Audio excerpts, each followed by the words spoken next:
Hello and welcome to the Blessings in the Streets podcast. I am your host, Joseph B. Roberts, and in studio with me today, phenomenal. Knowing about a year and a half now, we met at a networking writer, speaker. Oh, she's a vocalist. She's doing all kind of stuff. I mean, this sister is very well rounded in every sense of the word, and she's looking at it in her own unique way, using the gifts that God has given her, and she's taking some time out of her busy schedule to join with share a little bit about her journey, in hopes of inspiring and encouraging others, particularly as we deal with the adversities and challenges of life. Without any further delay, ladies and gentlemen, it's my privilege and honor to introduce to you Miss Monica Bogar. Monica Mo, thank you so much for being in the house today with me. What an introduction. I'm glad this is being recorded. My name is Monica Bogar. I go by Mo. Mo, there's always room for Mo. That's kind of like a self affirmation when I had hard times and when I just lose my sight of who I am. I created the Mo tag because if you listen to society, you will lose total focus of who you are and what your purpose is. I'm originally from Dallas, Texas, born and raised. Um, I am a mom of two children. I have a disabled son who's 33. He went home September 19th of 2022. And then I have my daughter that's here with me, T. Ann. She is a coach. She graduated college. She's working on her master's degree. And for me, like your amazing introduction, I discovered that I had not touched any part of life that I wanted to. So I believe the opportunity has presented itself. So that's why you see me doing so many things. I believe that God plants so many seeds of dreams inside of you, and if you're not careful, you can lose sight. And I think, to be honest, I lost sight. So that's why you see there's so many different things that I'm tackling and holding on to and going through in life. So most of my career, I've been an HR professional, a senior manager, a consultant. I have my own consulting business. And my focus has been primarily to help people, and that is in every aspect in every part of my life. So yeah, I'm a Texan, probably the last five Texans on the planet that's truly a Texan. And I believe that it's very important to hang on to your dreams no matter how old you are. So for me, I'm a philanthropist. I'm gonna get it out, y'all, I promise. And very creative. And I think it's very important to hold on to your identity. So that's Mo. And when I said there's always room for Mo, if God put your hand there, go ahead and focus on it and see what you can do with it, because I know He's going to use it as a tool in your life in the future. Love that, and of course, I couldn't pass up the opportunity to, for purposes of our episode, is entitled "Always Room for More." So it fits perfectly with who you are. Even like I said, when I first met you, seeing you come up at the networking event and speak to the audience, and I was very impressed, and it was obvious, even in that very first moment, that you were about the business of really just, like you said, tapping into the God's gifts that He placed in you, and just looking for, like I said, creative and unique ways to reach people in a variety of different aspects of their lives and pour into them with all of the skills and gifts that you have. So you've been doing some exciting stuff, and I know that there's so much more in store that you're going to be doing. And we're going to, like I said, we're going to get into a little bit more of your journey. So thank you for that. Introducing yourself a little bit Mo, to everybody. Give them a little something to marinate on. So, with that said, as with any journey, I'm a firm believer that when it comes to journey, you really can't fully capture the essence of a journey unless you start from the beginnings, where it all originates, and that's what we're gonna do with your particular time with us today. I'm gonna start with the beginning, and so what I would like to ask you, if you would, is to kind of reflect back on coming up. What was it like for you growing up? Fond memories that you have about growing up, as well as if there was any specific challenges that you had in coming up. Please share a little bit about what that is like coming up here in Dallas, Texas. Well, I'm the oldest of three girls, and I was my mama's right hand man. Um, the fun parts of it was my daddy's a big comedian, and I'm a big lover of music. I grew up in music. Did my parents play instruments? No, but they knew every song, every genre. I mean, everywhere from country to me doing hip hop in the 80s. Music was always played in my house. My parents had people over to the house where they had Friday nights where they would have their friends come over. They would dance. We're all dancers. I think the creative component of my life I grew up with from my grandmother. My grandmother was my mother's mother, raised me a lot of the time, and she was a lover of music. Not always gospel. She liked blues. She liked big band. So I majority of my life has been spent. I think a lot of us in our family expressed ourselves through music. And I think as a little kid, my grandma bought me this little plastic box that had the little records that went around and they played the little sounds. And I think from the beginning, that was the beginning of my creativity. A lot of my life, me and my middle sister are 4 years apart, and then my baby sister, we're 11 years apart.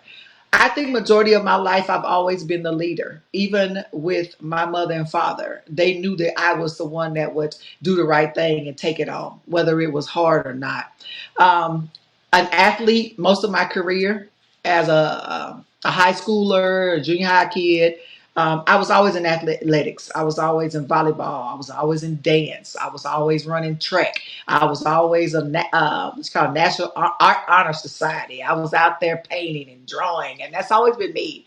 Um, and I think that part of me is what makes Simone. I think in society, when you're small, you're asked, and I grew up in a time where you had to be quiet. Grown folks talking, you shouldn't be in the room. I think that gave me structure. That gave me um, things that I apply in my life now as an adult, and those were the things that were hard things. Um, some of the beautiful things about it was me and my grandma, we painted. Me and my grandma sewed. I would always have her jewelry on. But I think my grandma was a real introvert. She just didn't relate to society. I think life separated my grandma from society, and everybody saw her as an isolated or a mean person. She wasn't. My grandmother did not choose to be a part of the things that were going on in life because she saw it as such a negative. I think it was a fear. And I think me spending so much time with her as a young girl closed the gap. I had little friends come over that we would do cheerleading routines. I was still a dancer person. I got to have the creativity and the music. So I would pull my grandmother outside on the porch and we would have this one speaker boom box. And she would say, "What kind of dance are y'all doing? This called the muscle. This called this and that."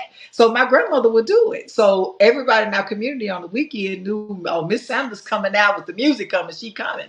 But I think it took the relationship we had with me being a kid and my grandmother. My grandmother got me most of the time to take her when she was in her 60s. So my grandma didn't relate to me a lot except for through music, I think, and creativity. She sewed. She taught me how to sew. She sewed my dolls' dresses, and she and I would go pick fabric and we would make my dolls' dresses. So it was not just the creativity part, it was the relationships. So for me as a person now as an adult, relationships are very important to me. I think that came from that.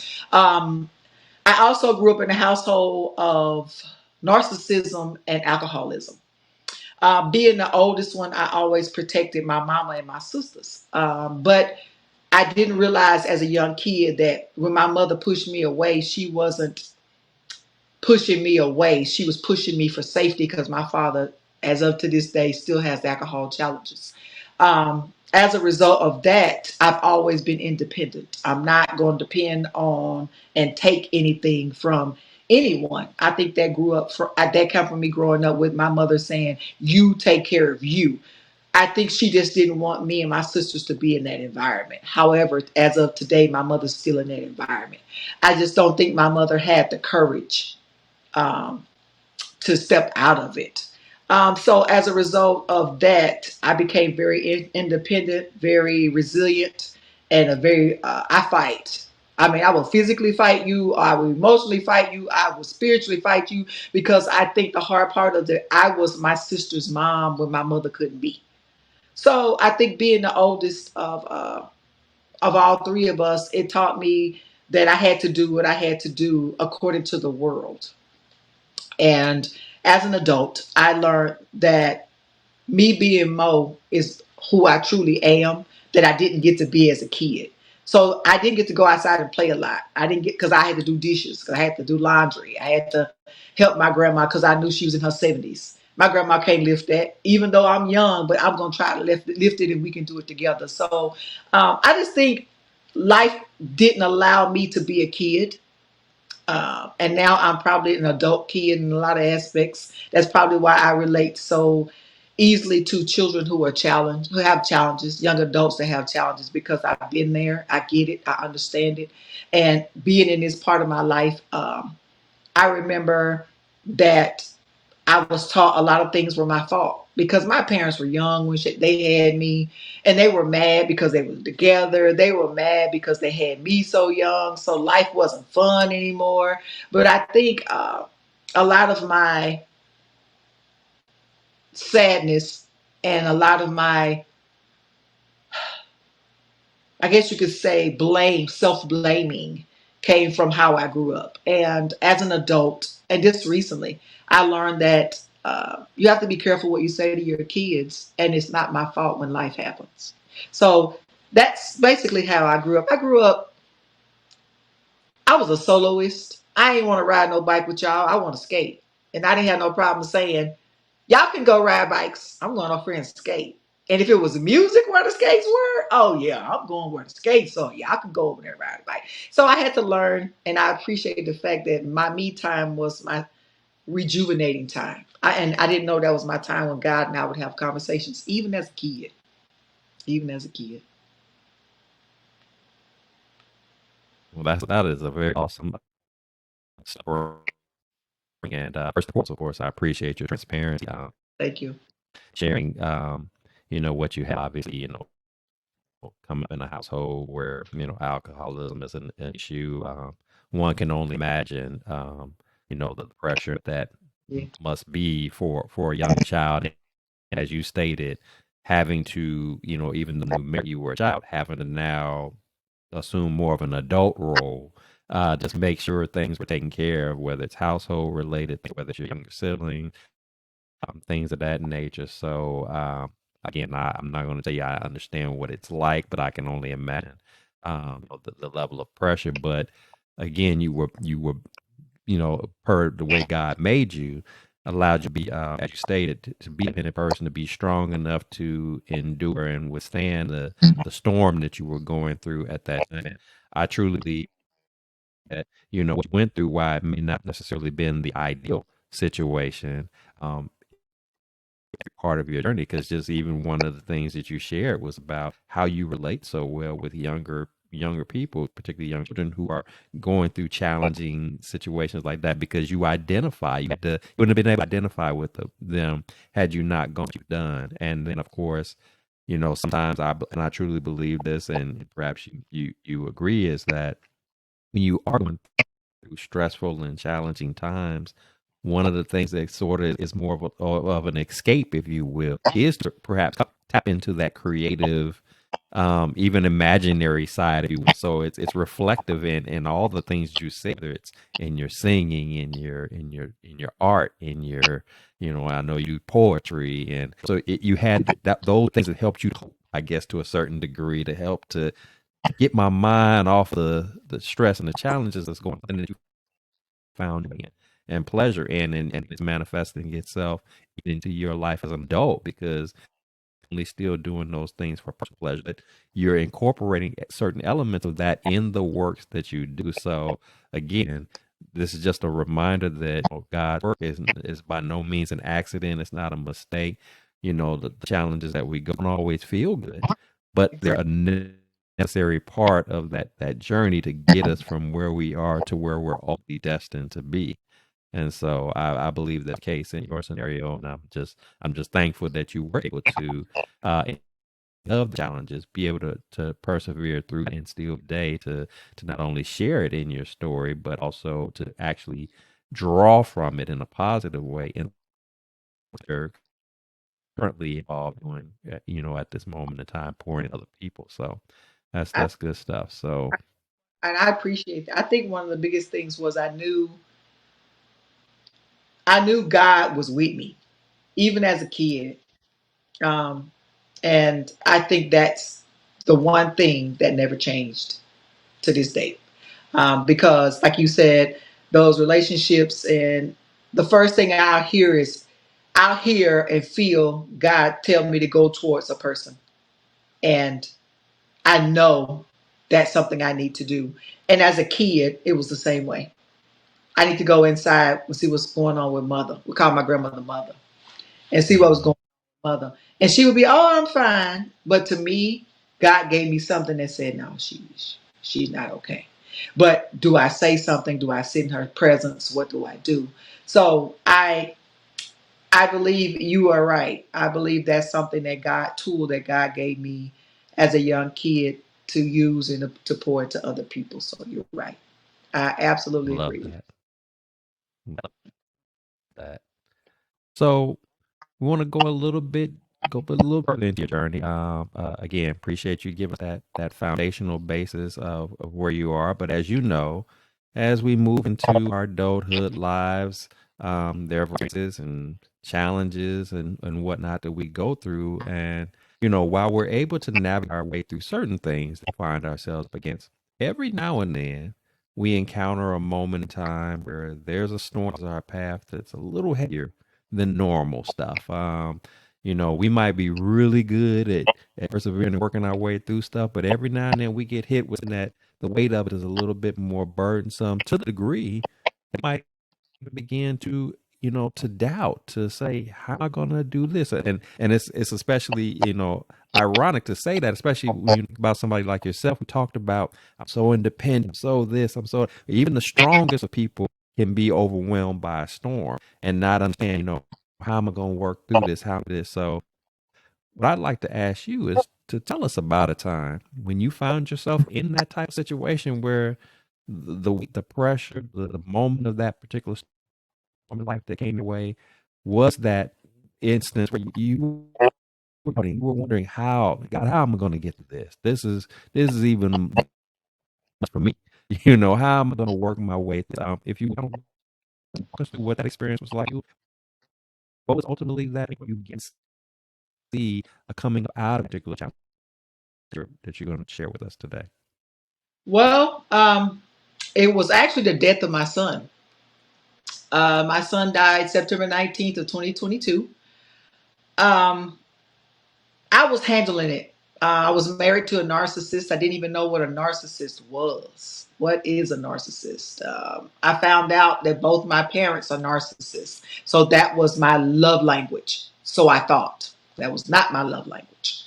Um, my being in a narcissist relationship was already very difficult. Then my son dies. The way it happened is my son had a stroke earlier that day, went to the ER and they didn't see it. Um, he went back home. When he went back home, he had a massive stroke and was brain dead, pronounced brain dead. I'm coming back to the hospital because he left, was going to be fine. I get back to the hospital, they tell me my son's brain dead. They wouldn't let me go back to the ER because they had stripped everything off of him and put him in a gown. He was gone. He was brain dead at that point. I'm dealing with a narcissist and he has no emotions. He didn't come to the ER with me. He didn't come to the hospital with me. I'm basically walking up as that 19-year-old mama that had that. My son was high risk and my son was born with a brain condition when I was 19. That same 19-year-old woman is walking up to the ER to be told that her child is gone. So I had to choose between a nursing home or hospice. This is within 24 hours of him being with me in the ER. So I heard God tell me, you remember when he was 12, y'all were watching TV. He saw an old lady in the nursing in a bed, and he said, "What's wrong with her?" And I told him. He said, "Mama, if that's me, I don't want to live like that." That came to my mind in an instant. I said, "Okay, God." I said, I didn't doubt it. I didn't think about it. The doctor, neurosurgeons came in. All of my relatives was in the room. I'm a single mama. The doctors are looking at me.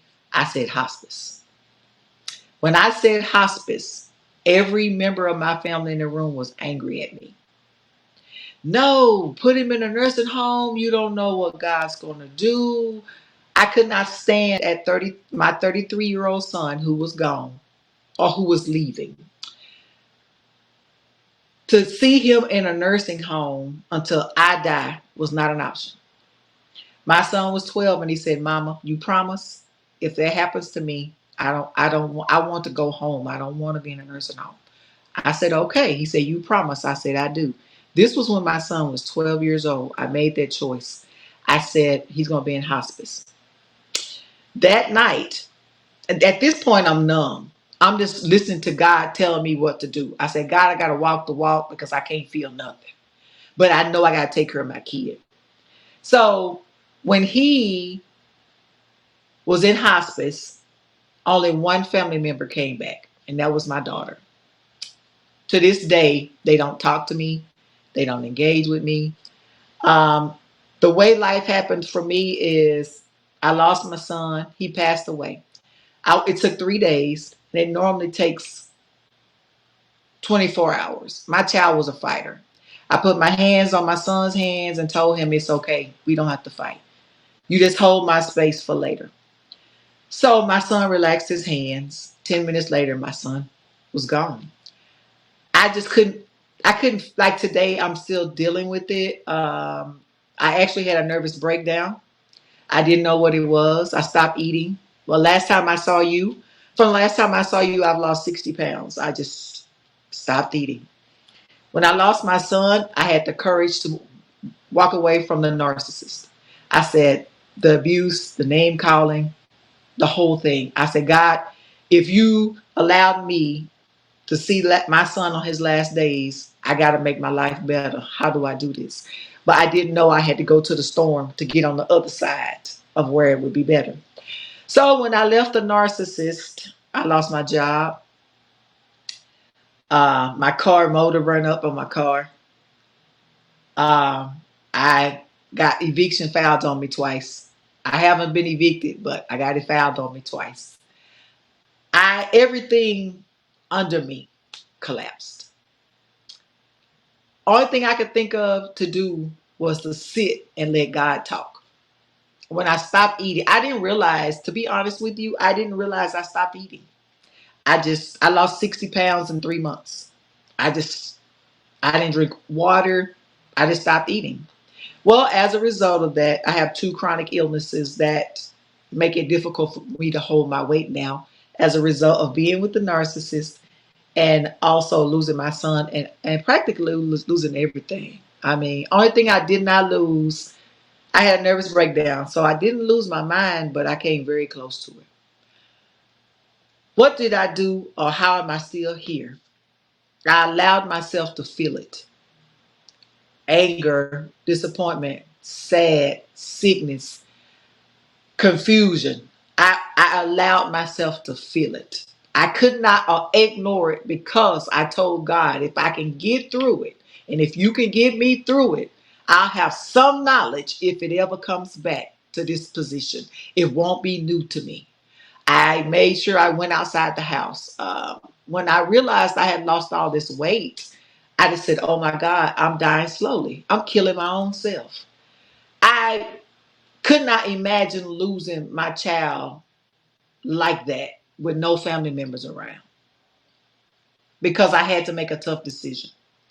So I said, and this is funny because I always looked at Job 2 and 11.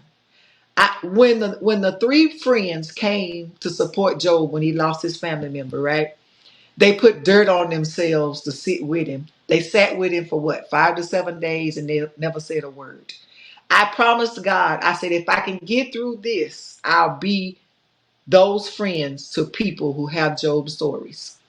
And what I mean by that is like right now, I'm seeing light, but I'm still in a tough position. There were times when I didn't have toilet paper. There was times when I didn't have food. When I wanted to eat, I couldn't. I had to go to food banks. I had to look at it as, okay, God, these are the steps you're going to give me so that I can get to where you want to get me to. It was hard. It's still hard. But there's not a person, I think, on this earth that has not felt pain, and I felt pain too. I have a lot of homeless people tell me this when I'm downtown Dallas. They say, I don't want nothing from you, Mo. I just want a hug. So I'm known as the hugging lady because the value of life and me seeing how I'm not Job, but seeing how Job's friends came and they sat with him and didn't say a word. I didn't have those people. So I don't want people in life to experience these hardships by themselves. I'll forever be the friends of Job. I want to be that. So as a strong person, I realized I'm also a human being and that I'm allowed as a strong person to feel what I feel and understand it won't last forever. It won't last always. So once I accepted that, I started working more. I started singing more. I started eating.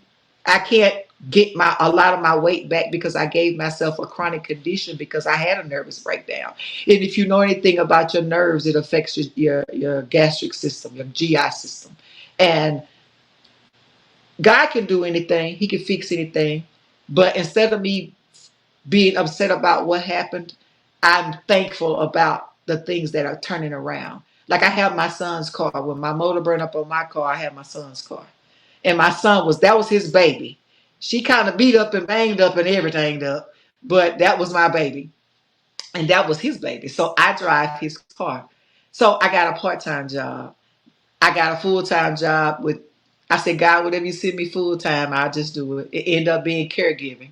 Now, I'm not a big caregiving person, but I love people. So those older people, every time I see them, I see my grandmama. I see the sadness of lonely with my grandmama. So God's method was rough. It was like being in a tornado and a typhoon at the same time. I lost me, but God didn't lose me. So, as a strong person, my strength is not my silence. My strength can be me expressing to other people. My strength could be crying. My strength came in many forms. And what I originally thought was strong, God told me something different. So before my son died, he said, Mama, before the day before he was pronounced brain dead, he said, Mama, I need you to learn to do you. Whatever God called you to do, you've never done. You've always focused on T and me. So as a result of my son giving me that message, I think it came from God. It allowed me to sustain just enough to not lose it because I became so close to losing it. And what I would tell people to do is endure it one step at a time, the best you can. If you cry, if you get sick, if you make a mistake, whatever it is that you do, know that you are human first. You are a human being. You are not a robot. You are not perfect, and you won't be. But there's one somebody that got you, and it doesn't look like it all the time. Like I told God, I said, "What you doing? Just sitting in the clouds waiting on me to deteriorate? Because I ain't hearing nothing from you. What you doing?" That's how I talk to God. Me and God talk like this now. And then God said, I thought about it, and I looked around. I said, "Well, God, I'm not in the dark. I'm about to be evicted. But that's what the enemy's telling me, and my anxiety telling me, you ain't telling me that. God made a way, and just the day of, before she was getting ready to evict me, God came up with the money. And she couldn't do. She said, "You can't do this every month." I said, I'm gonna follow God's process, but today we all right. I was so thankful, but I was also so motivated to put a stamp on my life before it's my turn to go. And that's what this hardship is teaching me. I can't say it's taught because it's not over for me right now. I'm still struggling, um, but I am a messenger for other people that they not by themselves. And I'm one of Job's friends. And I'll be there if God allows me. So that was my moment when my strength was not more than what God could give me. God gave me more. Wow. I'm more, remember? Again, yeah. I mean, again, I have to start. Appreciate your transparency. This is not something that can be, uh, an easy story to share. The level of hurt, the level of pain that comes with the loss of a child, even though he was an adult child, it's still your child. Yeah, Um, you know, um, again, unless somebody's gone through that, and even if they have gone through that, situation is unique to themselves. Again, I appreciate you sharing that, and a few takeaways that I have from it. First thing I started to think about was, again, what you said earlier about that independence. I had to be independent and learn to be independent, and not that independent is a bad thing. There's a lot of pluses that come with being independent. But I'll say, when it comes to God, He's a God that calls for us to be dependent upon Him. exactly. And I truly believe that sometimes, whether it be because of our circumstances, in your case, your circumstances growing up, that independence, or sometimes for us, we just, might have gotten off to a good career, making the money, and everything is rolling nicely and everything. And we sometimes drift a bit to that state of mind where we just kind of thinking that we're responsible for it all happening. That we're pulling all the strings. We're working this out. We're coordinating it all. And I believe, in the moments, God loves us so much that every now and then when we get to feeling ourselves like that, or we start to thinking that we are running the show, He has to remind us that we're not. And it's not, again, it's not a thing of hurting us. It's not a thing of attacking us. It's about saying to you, look, you know, I want you to have all this abundance of life and success, accomplishments, and things of that. But you have to understand that if you truly are serious about having a relationship, it does require you to be dependent upon me. And so, it's fortunate, but it's unfortunate that He has to allow an event or be even a chain of events to come about in your life that puts you in a position where you can't navigate this on your. There's not a call you can make. There's not a check you can write. There's not a favor that you can reach to.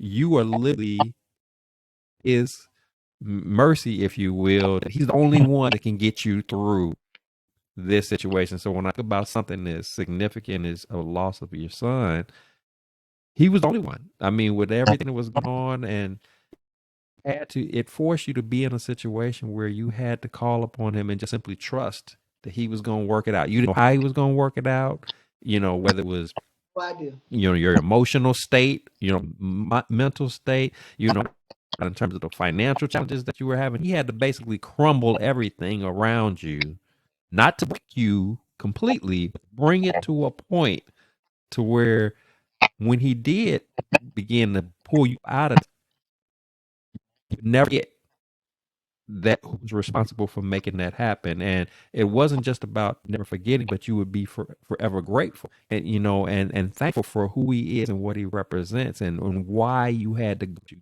went in order to be where you are now, and still transcending into, as we say, mo or more, because again, there's always room for more. Always room. And I think that's not just a catchy phrase or something to say. That affirmation is purposeful, intentional for you. It Yes. represents everything that you've gone through and the journey that you continue to be on right now. And and God navigates that. And I remember you and I first met.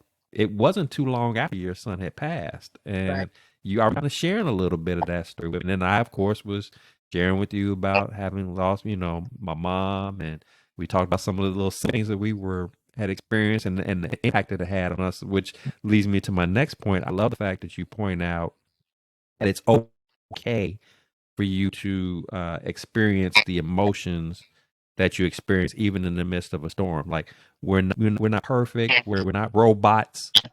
Oh, You going through it. You're permitted to cry, to be angry, exactly. to be frustrated, to be annoyed, to be irritated, or whatever Lost. emotions are coming up in that moment. You're human. Yes. Expected of you now. What God is imparting in us, He's saying, look, I'm cool with that. I recognize that you're going to experience these things, but what I want you to do is I don't want you to stay stuck there. I don't want you to, you know, Yes. act like that this is it, that there's no way up out of this. And you pointed to the fact that this is where the enemy wants us to stay there. He wants us to be anxious and stressing and worried and all that kind of stuff and just made in that forever.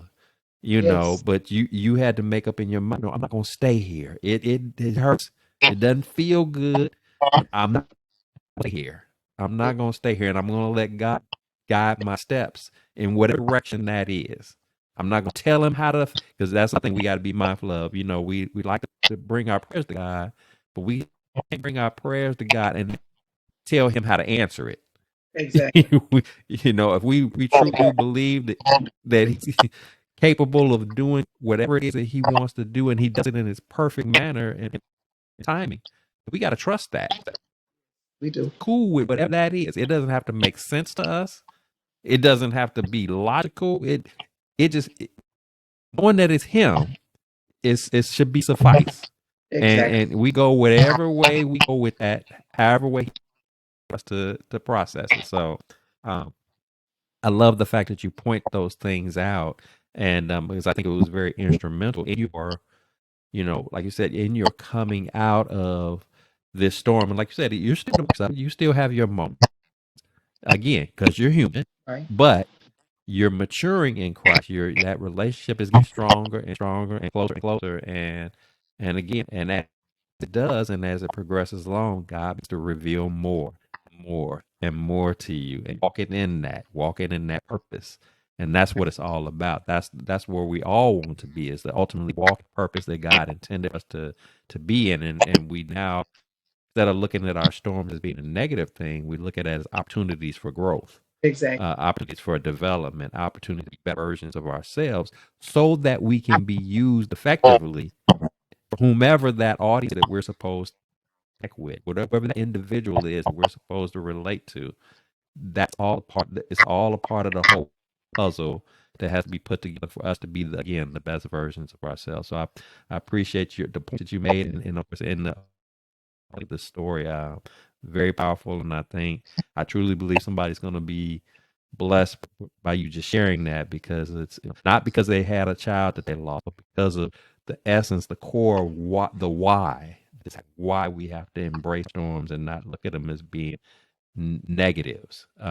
That they're necessary in order for us to Exactly. develop us, to grow.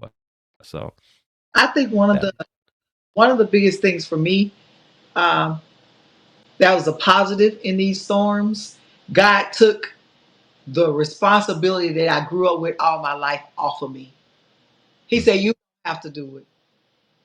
I got it." And see, growing up, I always had to do it. I had to have it. So I think the reason why there were so many situations that crumbled or that changed for me at one time is because I'm a fighter and I'm stubborn, and God knows, okay, that one little, with her baby passing is the one thing, but I'm gonna have to come with something else because I know she's a little mm, stubborn, and I accept that. But I, at this point in my life, am grateful for the storms in the sense that I don't have to be responsible for fixing them. God said, I can do this for you. I got this for you. You just go on and do this. That's something mhm, growing up. It was always Mo having to do it. But I learned that through all of this, and I don't have any ill feelings towards my uh, former spouse at all. We haven't talked since the day I left because that's God's doing. Because I don't want to speak negative at all. I just don't. It would destroy the beauty of the diamond that I'm becoming. I was a chunk of coal. Mm-hmm. See diamond pieces coming through, and I'm like, okay, God, I don't want to mess it up. I don't. In order to not mess it up, I don't want to be that person. So I thank God for taking on the weight of all this because I can't do it, and I don't have to do it, and that's the blessing in it for me. Yeah, I totally agree, and I appreciate the fact that you hold no ill, you wish no harm or bad on your ex spouse, and what you're speaking to is forgiveness. It's like I don't excuse the behavior, I don't excuse what you put me through, releasing that because I understand that if I hold on to that, then it blocks my progression. Yes. It's like retaining a poison inside of me, but extended to hurt somebody else. That's not how that works. I have to release all that so that I can move forward. And so I love that. Yeah, I love that you point that out. And I do still find it interesting as you shared your family members who are opposed to your decision. They haven't. Um, to hospice. And what I really find odd is I would never, without you explaining, I would have never guessed that their argument would have been hospice versus nursing home. I would have actually thought that if they had an opposition, if you will, it would have been simply that you were even opting to try something. Because typically, if somebody is diagnosed as being brain dead, usually the decision would be to just, hey, just let them go. Yeah. And so somebody might question you, or why would you're being selfish if you're trying to hold on, if there's no way of coming up with this, but you were honoring your son's wishes while at the same time allowing you to have those few final moments with him in hospice. Get your making process, and it's never easy when you find yourself being that individual who has to make that final call, if you will. Whether it's hospice versus nursing home, or whether it's, like in my particular scenario, it was, like you said, you had that conversation with your son. I had a similar conversation with my mother years prior, that if I ever get into a situation health wise where the only way that I can live is basically I'm just hooked up to a machine, or I'll just basically be completely dependent on somebody where I could do nothing. I wouldn't even know what's going on. She was like, "Let me go."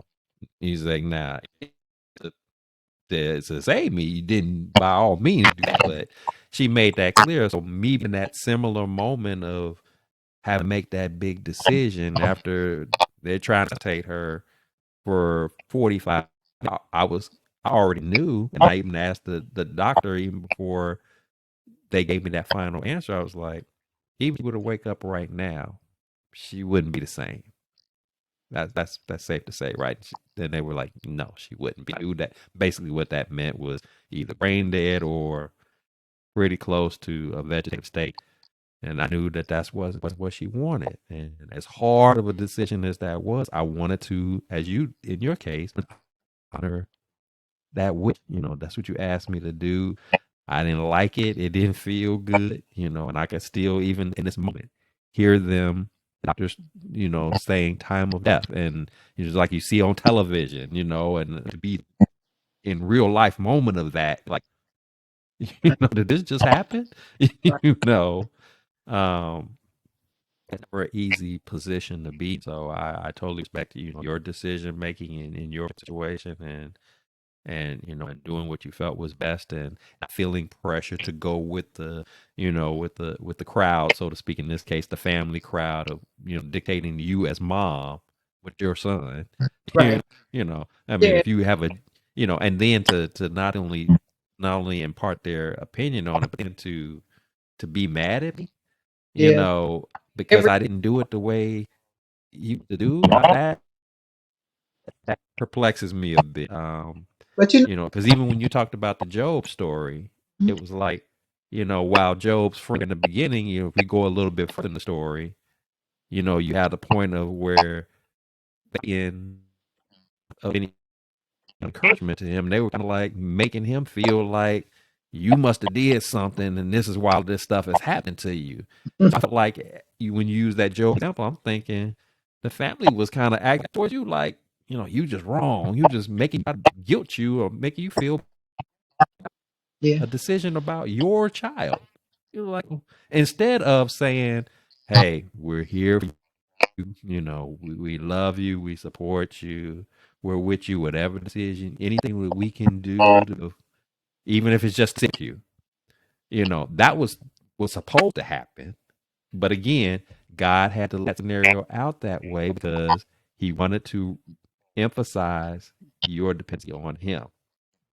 And so exactly.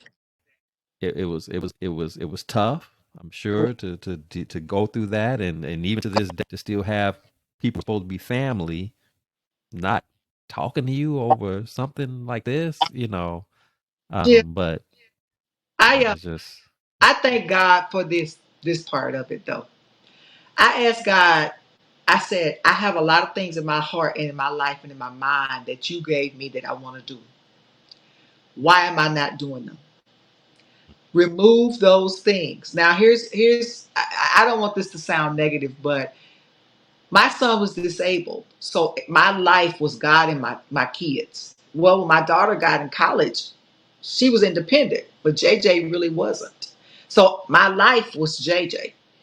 God gave me an angel and he took his angel back. So when he took his angel back, there's nothing holding me. But only thing that was holding me was the guilt and the negative behavior of people who have the same bloodline as me. So I said, God, if you got to remove them, stay with me to keep me strong, but remove them. And that's this scenario with my son passing, remove them all. So I said, okay, God, I have no reason to not fly, to not be the eagle that you made me to be. I know there's some process steps, but I accept those steps. But at the same time, he removed the weights and the guilt mm-hmm. for me. And I'm learning to be okay with it. And I know in my next chapter, he will give me people that will be family, even though they don't have the same blood as me. So Yeah. And that, again, that's just how it doesn't make logical sense for no, us, but God's ways are not our ways. He can that, he'll he'll decrease so he can increase. yep, So I'll move so I can add. yes, So I got to get some stuff out of the way so that I can put in the stuff that I want to be there for you. That's going to be, what you need, and you joy and peace and love. Whether it's people, whether it's the stuff, whatever it is. That's what I have to do to get you where I need you to be. So, it's a breaking down. And again, it doesn't feel good when you're going through it, but it's it necessary. it doesn't, but necessary, definitely. Necessary. So awesome, awesome. So when you do find yourself, and you talked a little bit about this, but when you do find yourself in challenging situations, I mean, we know passing of your son was a major one, but with just everyday stuff, we just home from a normal day, and there's a problem, there's a situation, a challenge that we have to deal with. What I'm curious to know from you is, what is sort of your routine, your regimen, if you will, that when you do find yourself faced with a problem, a challenge, whether it's a big storm, miniature storm that you're up against, what do you like to do to kind of help you keep your focus? but at the same time, be able to just kind of work through whatever it is that you're trying to work through. What do you like to do that just kind of helps you do it in a healthy and productive way? For me, I journal. That's a Mm, huge thing. I'm honest in my journaling. You know, God, I'm mad at you today. This is why I don't like your decision or whatever the case may be. Then I go back and I go into scripture for me. Like I said, Job, that piece with those three friends and that said, okay, you don't have to have those people. God's all of this. So for me, I get out of my own head. I write down in my journal how I feel. I'm angry, I'm mad, I'm frustrated, I'm sad. And then I go, okay, God, you said all these words in this book had something for the issues that I'm dealing with. I need some words. So, mm, and I know this sounds the same, but something will come up and give me Isaiah or it'll give me Job. And I don't have big knowledge of the Bible. I don't. But I'll cut on the television with an attempt to cut on a movie, hit YouTube, and a passage will come up and it'll say, and I'll say, okay, that's the one I need. So I don't go by the final words of myself when I'm struggling. I go by the words that God and the things that God shows me. For example, I have a little dog, and sometimes I would lay down and get sad and depressed when I'm going through hard spaces because, as you mentioned, I don't have family members. I don't have nobody around me but God and my little dog. So I get up for my little dog because God will say, okay, well, what is Buddy gonna do if you just lay in this bed? Okay, Buddy got to be fed, got to be. So I focus on feeling how I feel. I get it out. I think one of the things that made me have a nervous breakdown was sitting in silence. I didn't talk about it. I didn't write it down. I didn't process it. I didn't do anything. Prime example, I took a job just to have a job because got to make it do what you got to do, right? So this job was very dangerous. It was a gas station job at night. I asked God, show me. I'm feeling some type of way. I don't really want to do this, but I'm appreciative for whatever you're doing and you want me to do. But my car stopped. And when my car stopped, nobody that worked in the gas station helped me. And they were all men, and I was the only woman. That was the word that I took that when you do it, this is what you get. When you let me do it, it's something totally different. So I said, okay, God, sorry. I took control, tried to take control again. It didn't work. But at the same time, a major bill was due. I said, well, Lord, if the lights go off, I got blankets. I'll try to see if I can get help from the church or somebody. But they never went off. They got paid. And I had like 9 different interviews in one day. So mm, I stopped controlling the situation. And I think that was the whole plan. But what I do is, I think it's so important to allow yourself to feel how you feel. If you don't, you get conditions that I have. You get stuck in the dark space that the enemy wants you to stay in. The enemy says, what if this? What if that? But what if they don't this? And you have to remind yourself, that's not what God said. God said, give it to me. God don't need to give me nothing. God don't need to mm-hmm, hear me say or do anything. So if I give it to God, I may not hear anything, but before you know it, it's resolved one way or the other. But if you sit in your dark space, the enemy gets louder and louder. You hear the enemy, you hear your own self, you don't hear God. You don't hear God at all. So, in order to not do that in those trouble spaces for myself, I journal. I'm a singer. So, my journal, things I journal become songs. And hopefully, by the grace of God, one day they'll become albums because that's how it works for me. I write, today I really miss my son, but I'm not the only person that has lost a child. So maybe I need to get out of this space, this space. So I'll go outside and come back in. And when I go outside for a little while and come back in, God's already dealt with that feeling or that issue, mm-hmm, that concern. And the enemy can't have it because nope, that didn't work. You gotta try something else. So I think for me, what I do is I journal. I allow myself to feel and I don't hold it in silence. And then I go to God how I go to God. Because sometimes I get mad. God, look here, man. I've been struggling to do this. And then I realize, yeah, you struggling to do it, but you took control of it again. That's something that God has to take control of. So feel how you feel and be okay with feeling how you feel. Whether you're angry, happy, sad, or if you just don't know how you feel. Accept the fact that you're a human being. Once you release how you feel, to me, it allows God to activate in those spaces, even spaces you don't even know that you need to be released in, or need some positive words from God in. For me, I couldn't at this point. I put my son's picture up. Um, I have different. I drive my son's car, but one thing I have not been able to do is hear his voice. I have recordings and videos of him. I just have not been able to. So I told God, I can't do it. I'll do it when you say I can do it, when you allow me to. But as his mama and in the grief state, I can't do it, God. So Mhm. I'm okay with those hard spaces when I have human moments. But I talk to God and tell him. Sometimes when I had my son pass away, I didn't want nothing to do with God. I'm gonna be honest. You the one took it. But I forgot.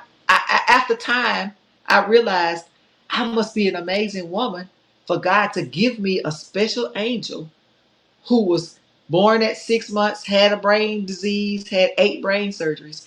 I must be heck of a person for God to trust me with this not so perfect person. And I made him I got, with God's help, he became an adult with me, and he lived to be 33. Worked independent, drove, had girlfriends, went all everywhere, all over the country. God, that must mean there's something in me that God trusts in me. So when he went home, I had to realize God just simply took his angel back home. So once I realized that, I became okay with God, this is how I feel. So I journal it. And when I write it, I find scripture best I can. And I said, okay, God, this seems to apply to this. And I read it. And when I read it, it goes into my spirit of peace where I'm okay. You okay today? Don't worry about next week, because the next week may not be for you. You don't know Mhm. that. So this moment today, this helped you, and you're okay, and you're gonna be okay. So that's what I do when those storms come, because God knows, as long as you live, you're gonna have them. Mhm. Love that. Love the approach. In particular, I love the fact that um, you talk to God like he's daddy to you. You don't. Oh, you're not all trying to formalize or whatever. You have a real raw, respectful, but still a real raw conversation. And I love to highlight the fact that I've said this a number of times myself, is it's okay to be mad at God. You're not, again, I'm not being disrespectful, like calling him No. out. And sometimes because you don't understand, because it's overwhelming, it's frustrating, you might feel some kind of way. But God loves you so much unconditionally, and his level of patience is such, he can let you have your moment and vent and feel like you're feeling, and he's not gonna hold a grudge against you or come at you. How dare you mad at me? He understands. He gets it. You know. Um, And he knew. and he knew it was gonna make you mad. He knew you was gonna feel some kind of way about it. You know. So I just love I love the approach that you because again, it's very authentic, it's very transparent, it's very to the point. But nevertheless, and I also love the fact that you point, you know, we're not talking about, I'm so, super holy in the sense that I have Bible memorized and all that. You're kind of similar to me in the sense that when I go to God about something, I don't necessarily know exactly how he's going to reveal it, but it'll just be what it'll come off as what I say is random, not random. It's divine intervention. God just has a way of revealing something to you, whether it's directly from the Bible, whether it's something on TV, somebody makes comment, clicks right into what I was dealing with. It could be a variety. Sometimes I might see, it could be me walking. You talked about the dog, me walking the dog, and I'm talking to God about something, whatever. I might see it could be a cardinal sitting on the fence. It could be a you know like part of nature of some sort that resonates with me and it just speaks to me and answers. And it's hard to explain. It may sound weird to some, but it happens, and you just know, okay, or you get some kind of confirmation. Okay, that's what it's supposed to be. This is what it's supposed Exactly. to do, and you just know. It's just again, but it's God's way of communicating with you, and He has His own unique way to communicate with all of us. And like I said, it's not going to be the conventional by the book type of way that it's supposed to be.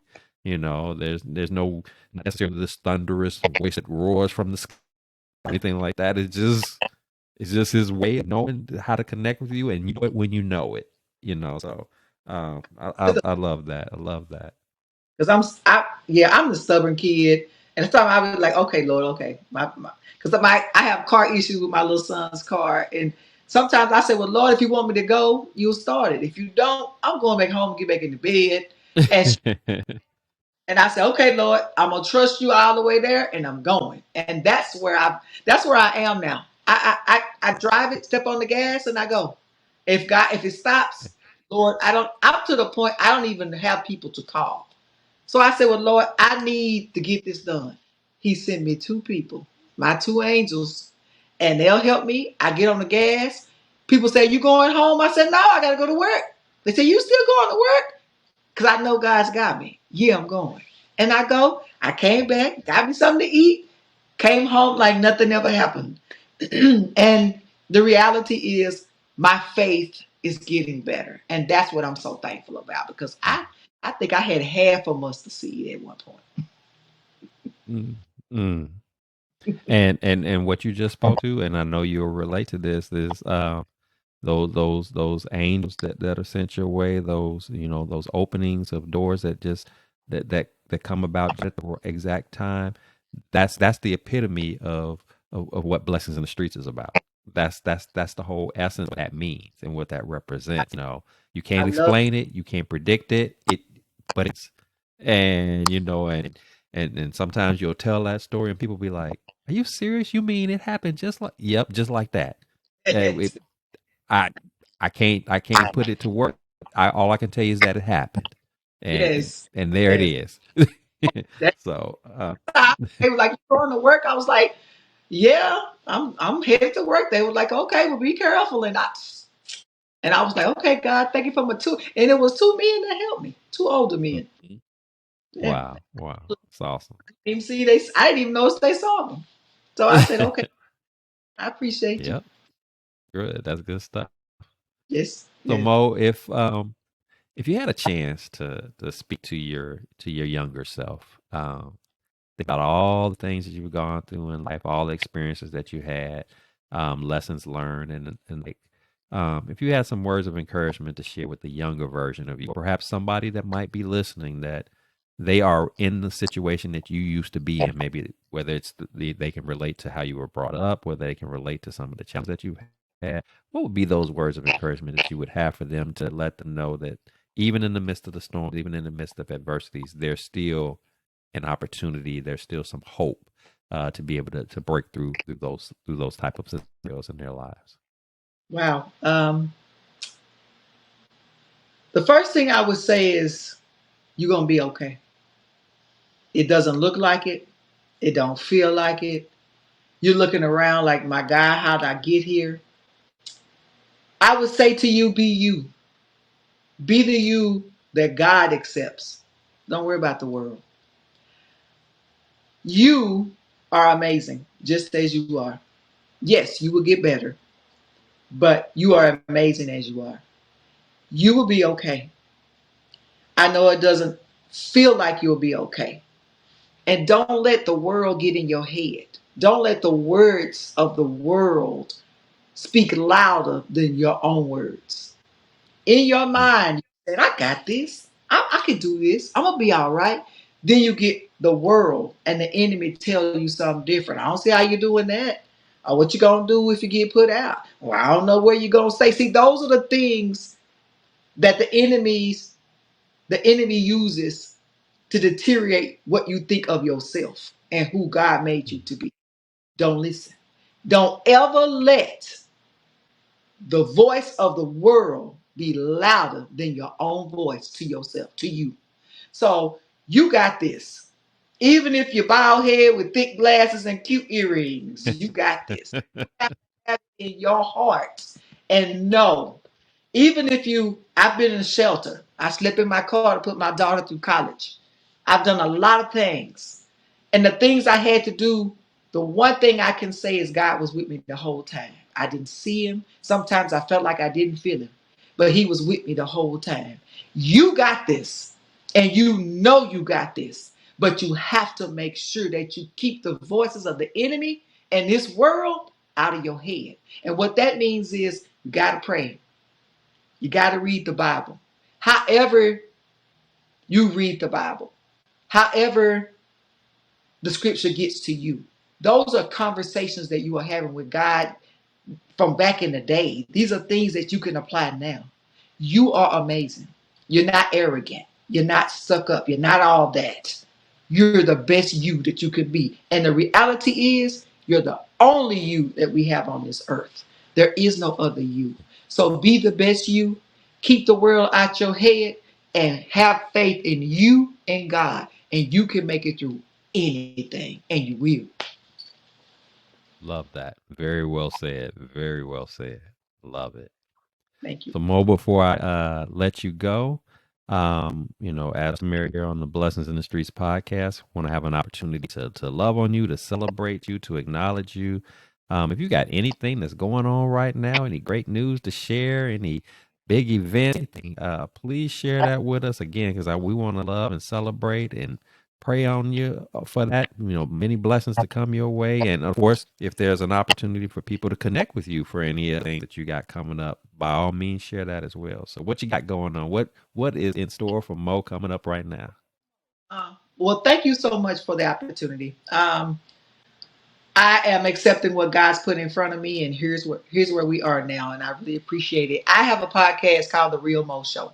The Real Mo Show can be raw. It's some stuff, some episodes you like, ooh Mo, but I think the Real Mo Show and the Real Mo on TikTok is the transparency of life, the things I go through, the things that I'm willing to share. I've been given an acting opportunity. I have two auditions. Maybe one day you guys will see me on Tubi because both of the actual productions are Tubi productions. I also am a singer. I'm on The Real Mo as well on Facebook. I'm a life coach, and my focus is mindset. And I use myself. God allowed me to use myself as an example.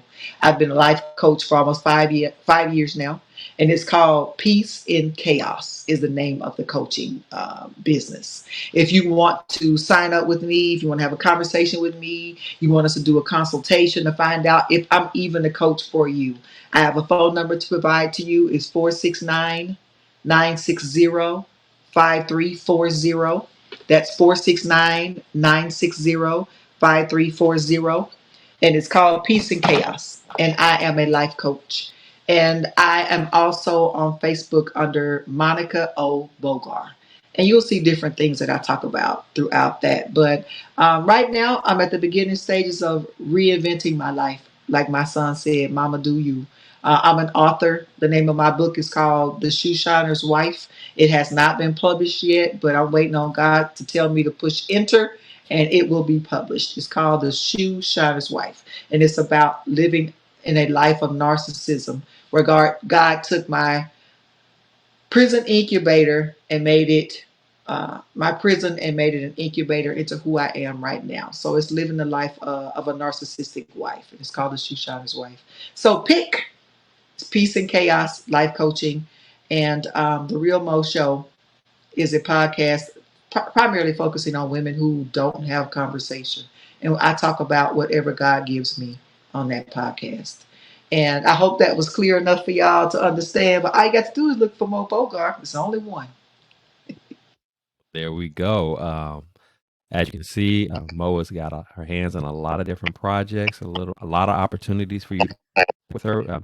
In whatever way is deemed is a good match. She's definitely a phenomenal, as I said at the broadcast, a phenomenal woman who is gifted in so many ways, and as you can see from her story, very well versed, very well did. Truly making herself available to be used by God in a mighty way, and you can help but to love and appreciate that in an individual. And I know that I do, as speaking for myself, in regards to Mo. So it's always has always been a pleasure knowing Mo, and I'm just excited for everything that's going on in life and what you're working on, what you're doing, and many blessings to you. And just again, just looking for more things to take place in your life, and excited for how God is going to use you accordingly. So it's been definitely a been having you on the show, and I've been blessed, and I'm pretty sure that anybody that's checking out the podcast are going to be blessed as well. So with Thank that you. said, absolutely, absolutely. So to my it's been enjoyed our show today. As you see, the enemy was trying to be busy. He was trying to get some issues to get kicked off, and I told Mo before we even started, I said, you must have a powerful story to tell because the enemy busy on your end trying to prevent you from connecting on to the podcast, and then we got things rolling, and the enemy started messing with my mic. So I said, but what? Push through this thing, and as long as the message is all that matters, and guess what? The message has been spoken, it's gotten out. So again, if you Amen. enjoyed the podcast today, please subscribe, please share, please like, please comment, because here at the Blessings in the Streets podcast, what it's all about is encouraging, being authentic and transparent in the sharing of our stories with the hopes that we hit in your life, that you might be able to take some nuggets from what is being shared and apply it in your situation in order to grow, to develop, be in closer relationship, or perhaps for some of you to build a relationship with God. Because I promise you, if we make that decision, the best decision that you've ever made, we're not telling you something that we heard, we're telling you something that we know firsthand. So that said, we got the Blessings in the Streets podcast. This is the place your story is your glory, where your relationships are relevant and where your journey is your joy. I am your host, Joseph Roberts. Thank you so much for tuning in. Until next, keep fighting that good fight. Be encouraged. Don't give up. Mo tries to know, don't give up. Be who you are. You are perfect. There's nobody like you. And just trust and believe that God is there to you, unconditional love for you, to guide your steps, to lead you through whatever it is that you got to go through. There's no point, no obstacle, there's no storm too big for him. All you have to do is be dependent and rely upon him, and he'll take care of the rest. So until next time, take care of yourselves. Look forward to seeing you next time.